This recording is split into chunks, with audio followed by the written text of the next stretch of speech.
Good day everyone. Hi, my name is Abami Naija. Welcome you to this video. Like I said, I'm going to show you how to make use of your Adobe Premiere Pro to edit a professional video. Alright. So we are going to be taking it step by step. Alright. In this video, I'm going to show you how to make use of your keyframe. Alright. How to make use of your keyframe in Adobe Illustrator. How to use your keyframe. So at the end of this video, you're going to understand what I mean by keyframe. So now, without wasting much of our time, let's import our image. So I'm going to be using image in this video. Control I. Let's import our image. So you can now come over to, let me just import an image here. Import image here. Okay, let's make use of this image. So let's wait for the image to load. So once you have your image here, you can now drag your image to your, let's set this up, adjust it here. Okay, you can now drag your image to your timeline. So once you drag your image to your timeline, let's wait for it to load. Good. Can you see? This is our image here.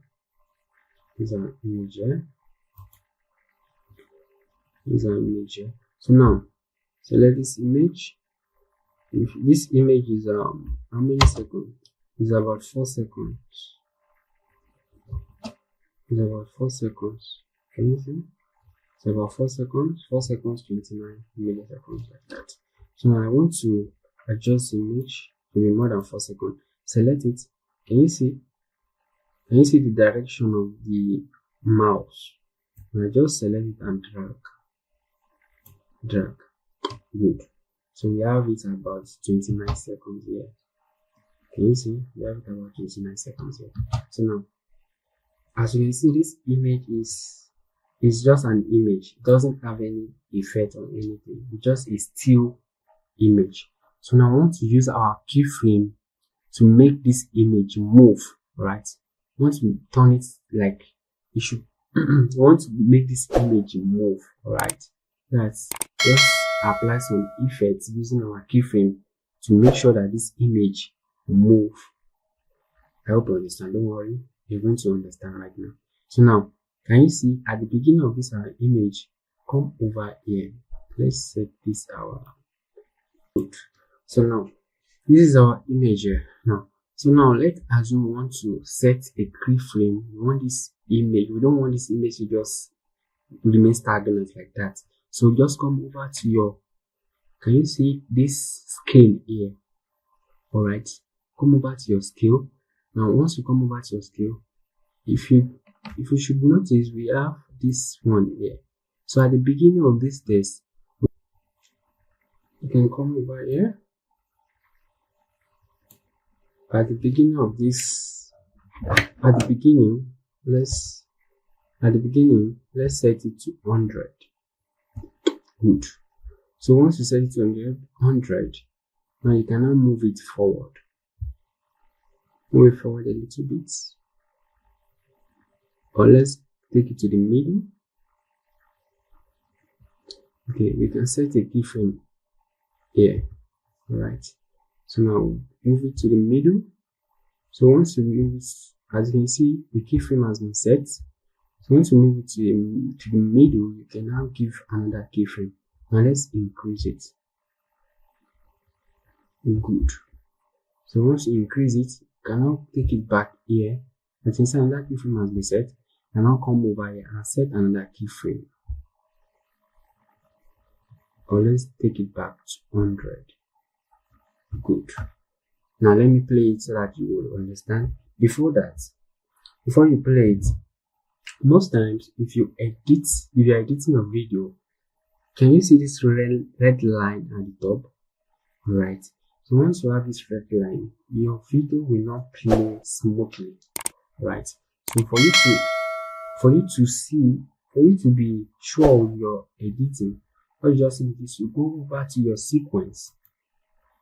Select your sequence and render this video in to out, and come over to render in to out. automatically you will see that this red line will change to green. Let's hold on for it to render. Yes, can you see it's loading?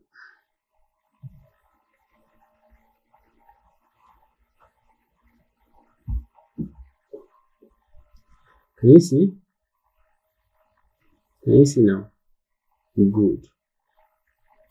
Now this is how to use the keyframe to create. Can you see? Can you see? From here to this place, it is zoom out, and from here it zoom back to the way it works. So this is how to use keyframe to create some effects, some motion effects. Alright, it's just like a motion effect. Alright, so now there is this other thing I want you to know under the keyframe as well. Now let's select this. Let's assume you've created a motion effect and this part is off from the screen. Now let me show you here. Let's assume you have zoomed it and it is off from the screen like this. So let's assume you want to make sure the image shows very well on the screen. You come over to your position, and this is where you change the position of the image. Can you see? Can you see? Yes. So this is where you change the position of the image. Alright. So we also have the rotation. We also have the rotation. You want to rotate the image using keyframe. So once you rotate it, you can mark a keyframe. You can also move it forward and rotate it again. And let's play it so that you will understand what we just did. Can you see? Good. That's how to use our keyframe in Adobe Premiere Pro. So don't worry, in our subsequent videos, I'm going to show you how to make use of all the tools here in Adobe Premiere Pro. So I don't want this video to be very too long. My name is Papa. Thank you for your time. I'll see you in my next video.